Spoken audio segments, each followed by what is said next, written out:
Fala pessoal do canal Papo de Gráfica, tudo bom?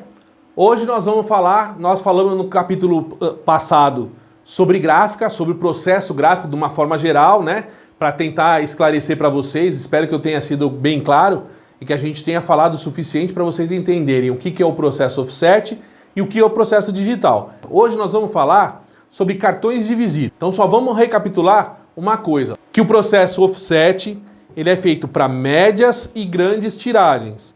E que o processo digital ele é feito para pequenas e chega também a ser feito para médias tiragens. Só que os acabamentos que eu tenho para o offset e os acabamentos que eu tenho para o digital são diferentes. Tem muitos acabamentos que eu consigo utilizar no digital e no offset, mas tem muitos acabamentos que pela tiragem não compensa eu fazer todo o material que é necessário para fazer aquele tipo de acabamento ou de enobrecimento para você fazer, às vezes, 100 cartões de visita. Dá para fazer? Você quer fazer? Ótimo! O bolso é seu e o gosto é seu. Só que esteja preparado. Por exemplo, eu vou dar um exemplo só de imediato assim que eu lembrei. O hot stamping. Eu preciso fazer o clichê, eu preciso regular uma máquina inteirinha de corte e vinco para fazer o hot stamping. Aí eu vou fazer esse clichê, fazer todo o setup da máquina de corte e vinco para eu bater 100 pecinhas. Você já imaginou o custo de tudo disso daí? Quando você dividir por 100? Então, dá para fazer? Dá para fazer. Mas veja bem o processo que você vai fazer. Às vezes você pega vários cartões da sua diretoria, da sua gerência, dos seus supervisores, e aí você consegue bolar uma coisa que fique num custo legal e com uma qualidade legal. Tá? Mas vamos lá, vamos começar a falar então do cartão de visita. Vamos falar, primeira coisa, do tipo de cor. Lembra que a arte tem que ser feita... Eu vou fazer uma arte para o offset. Meus cartões vão ser feitos em offset. CMYK. Meus cartões vão ser feitos para o digital. Pode ser RGB? Pode. Lembrando que não vai sair. Você quer ter certeza do que vai sair, que você vai ver e vai sair? CMYK. Abandona o processo RGB... Quando vier ele, lembrando dos perfis, converte ele no perfil correto, no programa correto, e você não vai mais ter trabalho. Beleza? Vamos falar sobre papel. Qual papel eu posso fazer meu cartão? O comum, que a maioria das gráficas usam, inclusive as gráficas rápidas, né? As gráficas online, que agora estão assumindo esse papel de fazer impressão, elas fazem impressão mais rápido e mais barato, eles costumam utilizar 3 tipos de papel. 3 tipos não, 3 gramaturas, né? Primeiro vamos falar dos tipos. Tem o couché e o papel cartão. O couché, ele é um papel que às vezes chega na gramatura, vai 250 gramas e tal. Mas ele é um papel um pouquinho mais flexível, que a gente chama de maleável. Então ele tem um pouquinho mais, ele é mais maleável. Ele tem a gramatura, o peso correto, mas ele é um pouquinho mais maleável. E o pessoal às vezes não gosta. E aí você tem o papel cartão, tá? Que é o triplex, duplex, que ele tem o tratamento dos dois lados. Esse tratamento que geralmente o pessoal usa no papel couché é chamado de coat, tá? É um processo de amido que é passado em cima do papel tradicional e aí ele dá aquela sensação, né, de ser um papel mais trabalhado ou menos trabalhado. Tem o papel fosco, né, que ele é um couché, só que ele é meio apagadinho, a gente fala, né? Ele não tem aquele brilho do papel couché brilho. O papel couché brilho, ele pega esse tratamento do coat que é dado e ele tem um processo todo de selagem daquele material que acaba dando brilho no papel. Tá? Então, as gráficas não gostam muito de trabalhar com papel couché fosco. Por quê? Porque ele demora para secar, a ancoragem nele é um pouco mais complicada, então ele periga decalcar a folha que está... O processo na máquina, o papel vai caindo um em cima do outro. Se essa que tiver com a carga errada, que às vezes o pessoal prepara o arquivo, por exemplo, vai preparar um preto, aí prepara preto 50% de um, 60% do outro, 70% do outro e 100% do preto. Você já imaginou a carga de tinta que isso tem? A hora que a folha bate ali e vai sendo prensada, né, conforme as folhas vão caindo, a gente tem um processo de decalque. Então a gráfica não gosta muito de trabalhar com couché fosco por causa disso. Porque ela requer mais trabalho, ela requer mais tempo de descanso para essa cor secar. e às vezes o cliente não quer entender. Eu quero no fosco, mas eu quero para amanhã. E aí meu arquivo é todo chapado, tudo não vai dar certo. E as gráficas hoje, por uma questão de menos quantidade de serviço que tem no mercado, elas acabam querendo fazer para agradar o cliente e acabam se prejudicando, tá? Porque alguém vai ter que pagar essa conta aí, se decalcar, vai ter que ser refeito, entendeu? Se tiver que esperar mais tempo para secagem, eles vão esperar, mas não vai ser cobrado para isso.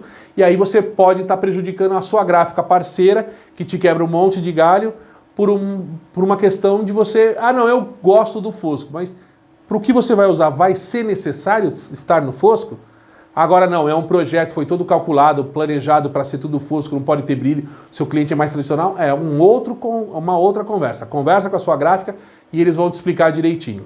Beleza? Então temos aí o papel couché e o papel cartão, né, que é o triplex. Geralmente eles são, quando é 4x4 cores, 4 por 1 ou por 2 cores, eles têm o processo C2S, que eles falam, que é com o coat dos dois lados. E aí é um papel legal, um papel cartão legal, tem papel de marca nobre, tem papel de marca de segunda linha, e aí vai depender do que você combinar com a sua gráfica. Se você está procurando preço, você está procurando qualidade. Tem para todos os tipos e todos os gostos. E bolsos também. Tá? Formato do cartão. O formato tradicional do cartão é o 9x5. Ô Ederson, mas eu estava vendo aqui na internet, eu fiquei pesquisando o cartão, e tem um monte de gente falando do cartão 4,8 por 8,8. Esses são os cartões das famosas gráficas modulares, tá? Que é aquele, eu pego um cartão de um monte de gente, faço tudo num processo só, barateando todos os custos. Essa é a única diferença dessas gráficas modulares para a gráfica normal.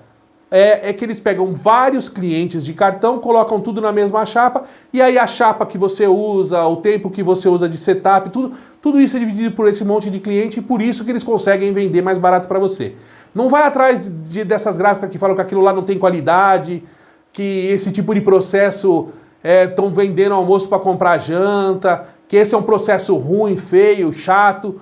A única coisa que esse processo não faz, que nas outras gráficas eles fazem, é ficar mexendo no seu arquivo depois de impresso. Chega na hora da máquina, sobe o vermelho aqui, sobe o azul ali, sobe o amarelo aqui, para encontrar a sua cor. Por quê? Porque você não tratou o seu arquivo, você não deu valor para o seu arquivo. Aí o pobre do impressor tem que ficar tudo arrumando. Então essas gráficas modulares, essas gráficas que tem esse processo de cartão coletivo, né, que é chamado de grade aí no mercado, a única coisa que eles não fazem vão ficar mexendo. Por quê? Se eu for pôr vermelho onde você esqueceu de pôr o vermelho aqui, eu vou prejudicar todos os outros cartões que estão em volta. Então eu não vou prejudicar 8 para o seu ficar bonitinho. Então se você me mandou o arquivo certo, né, muita gráfica aí fica falando mal desse tipo de processo por causa disso. Às vezes você manda numa cor, mas saiu diferente. Não é que saiu diferente. Eles vão deixar aquele serviço na média, eles vão pegar... calibrar a máquina deles para o 30% responder por 30%, 40% por 40%, 80% por 80%, vão pegar a carga de tinta tradicional do mercado, que é fundamentada pela ISO, tudo é normatizada, e assim que ele tiver tudo na normatização, eles imprimem para você. Então se você formulou a cor errada, vai sair errado. Se você colocou o tom de pele errado, vai sair o tom de pele errado. Aí a gente não pode culpar. Existem casos de erro dentro desse mesmo processo? Existem. Eu não estou dizendo que ninguém aqui é perfeito. Mas na maioria das máquinas, na maioria das vezes, esses caras têm máquinas que nem gráfica de médio para grande porte tem. Eles chegam até essa máquina 12 cores que eu falei para você no capítulo anterior. Então assim, não vamos muito atrás do que falam. Vamos pesquisar e vamos ter certeza. É bom, é bom. Te serve? Não te serve é um outro problema, tá? Mas tem muita gente que usava cor especial e tudo, está voltando para esse processo. É um processo legal. Mas vamos lá. E aí, fora o papel cartão e o papel couché, você tem as gramaturas que eles são usados. Eu, Ederson, particularmente, eu prefiro usar o 250 gramas. O 300 gramas eu gosto de usar para o cartão que vai a laminação BOPP e o verniz reserva. Ele fica um pouco mais encorpado, dá aquela cara de falar assim, sou diferente. Então ele é legal, dá para ser usado. E tem gente que quer exagerar um pouquinho, usa 350 gramas. Na minha opinião, ele começa a prejudicar. Se eu for colocar na minha carteira, ele começa a prejudicar o formato da carteira, ele começa a incomodar na carteira. Se eu pego 2 desse daí, então, vou numa feira, peguei 2 desse daí, aí acabou, tá? Então, esses são os tipos de gramatura do papel. Ah, vou ter que explicar para você uma coisa, né? Gramatura é diferente de espessura. O isopor tem uma espessura enorme e um peso pequeno. O cartão ele pode ter uma espessura bem pequena e um peso grande. Certo? Então eu só estou fazendo essa comparação bem drástica assim para vocês entenderem que quando falarem em espessura, existe sim uma espessura para determinada gramatura, mas a gramatura é mais ou menos assim. Eles pegam o papel, eles têm uma amostra de 10 por 10 centímetros que tem que responder a um peso. Para a hora que der 1 metro por 1 metro, ele vai pesar 250 gramas. Então se você pegar uma folha grande, você vai cortar 1 metro por 1 metro, pesar e ela vai dar esses 250 gramas, tá? Então isso é só para você entender um pouco melhor sobre gramatura e espessura do papel, beleza? Tem papéis aí que tem uma espessura bem maior e a gramatura às vezes igual. Então vamos falar um pouquinho dos acabamentos que o meu cartão pode ter. Eu posso ter o cartão com o canto reto, que é o tradicional. Mas eu também posso ter o cartão com os 4 cantos arredondados. E aí eu posso ter ainda um outro canto arredondado, que é 2 cantos arredondados, que é o formato indo para o folha. Não chega a ser o formato folha. Ele tem um ângulo menor de curvatura. Mas também fica muito bonito, só com as 2 pontas, com os cantos arredondados. E aí eu tenho o formato folha, que é um canto bem arredondadão assim, que lembra muito uma folha. Mas que outros acabamentos eu posso ter, Ederson? Eu posso ter o acabamento do corte-vinco, o tradicional, que vai precisar de uma faca, de um ajuste de faca, que depois a gente vai entrar num outro assunto para a gente falar isso, né, num outro capítulo.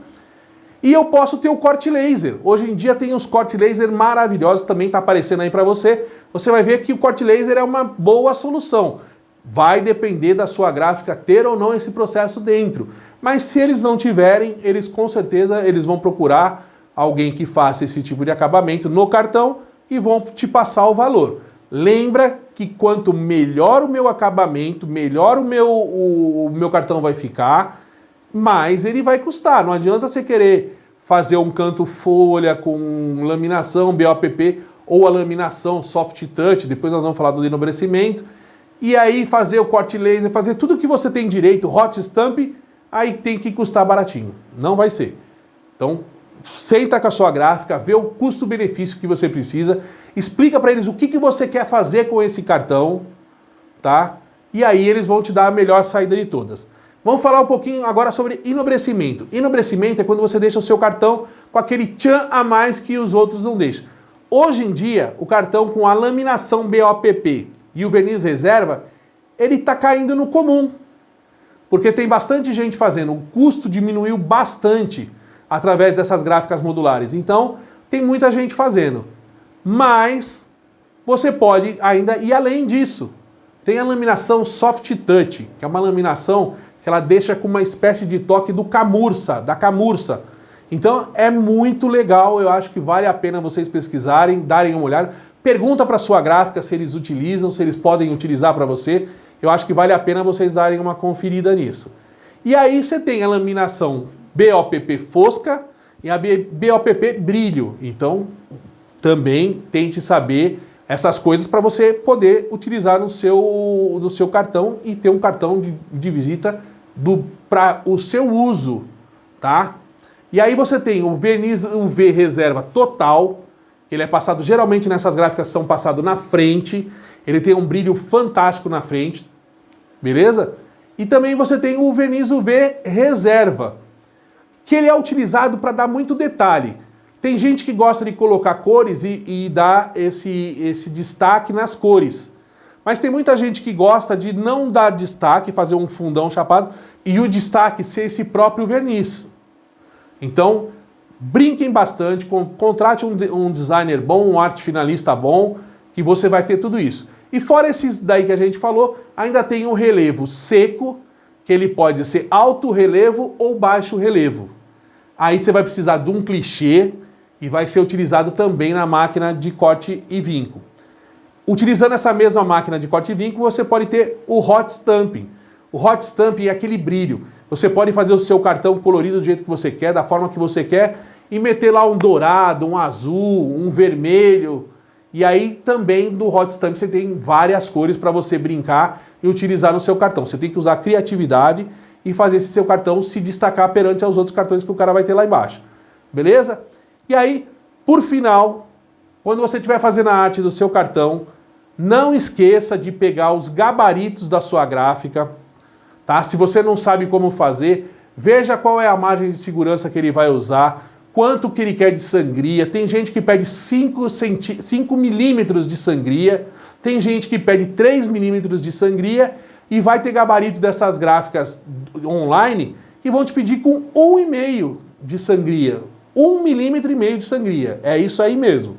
Tá? Mas eles vão te fornecer o gabarito. Se você fizer o gabarito no sangria, aqui é a sangria, aqui é o corte, aqui é a área de segurança, seguiu aquilo, um abraço, seja feliz. Beleza? Evitem cor pastel, né? Aquele verdinho bebê, azul bebê. Por mais que a máquina seja boa, ela pode ter uma variaçãozinha de cor que você pode não gostar. Não use fonte pequena, tá? Aí eu não estou falando em pontos, vamos falar em milímetros aí. Corpo 6, corpo 5. Então, imprima, sempre que você fizer uma arte, imprime ela e vê se você está conseguindo enxergar direito. Lembra que o processo de offset, se você for fazer uma cor vermelha, são 2 cores. Se você for fazer uma cor azul marinho, são 3 cores que vão ter que se encaixar. Se eu uso uma fonte pequena e uma fonte muito fininha, com certeza você está pedindo para ter trabalho dobrado, porque você vai ficar nervoso, a gráfica não vai ter o que fazer, porque a arte foi enviada por você. Então preste atenção como você vai fazer sua arte. Beleza? E poluição visual. Lembra que cartão de visita é para conter as suas informações básicas para eu te encontrar, ou para eu encontrar o seu trabalho. O cartão de visita não é um flyer. Você não está vendendo vários produtos. Se você tem lá 13, 14, 15 produtos para vender, não faça cartão de visita, faça flyer. Porque você vai estar perdendo tempo. Além de ficar feio, ficar pesado o seu material, pode ser que você colocou tanta coisa ali em volta e um negócio tão pequenininho, você vai perder o material e não vai ficar legal. As pessoas vão olhar o seu cartão e vão falar assim: gente, não gostei desse cartão, tá? Eu sei que vão falar para você que você vê um monte de coisa na internet, que o cartão tá acabando, que o cartão vai acabar, mas é a melhor forma de você poder dar os seus dados, mostrar para alguém aonde você vai estar, aonde que eles podem te encontrar de forma rápida. Se você encontra um amigo na rua, até você ficar trocando telefone, pondo dados, e-mail, celular, Facebook, não sei o que lá, no cartãozinho de visita tá tudo lá. Não vai acabar, todo mundo ainda curte. Pode ser que a hora que eu chegue na minha casa, sim, eu pegue esse cartãozinho, passe para o meu celular, ponha seu e-mail, ponha seu contato da sua casa, ponha o contato do Facebook, alguma coisa assim, e depois eu descarte esse cartão. Pode ser? Pode ser. Mas geralmente as pessoas não costumam fazer isso, não. As pessoas costumam guardar para quando precisar de você ir lá e fazer. Beleza? Falamos um pouquinho sobre cartão de visita. Espero que eu tenha sido claro novamente. E nós vamos falar sobre mais materiais. Vamos dar uma sequência aí falando sobre flyer, sobre Moleskine, que hoje está sendo muito usado. Nós vamos ter um capítulo especial, além de fazer também uma entrevista com os donos dessa empresa de Moleskine. Nós vamos voltar a fazer as entrevistas. A gente está dando uma breve paradinha, só para dar uma pensada aí em como vai estar fazendo, porque eu gostei muito daquele formato, utilizando o Zoom, mas a gente está tentando fazer um formato melhor, uma coisa melhor, para que vocês também tenham mais qualidade e que tenham mais informação. Grande abraço para vocês. Meu nome é Ederson, sou do canal Papo de Gráfica. Um abraço.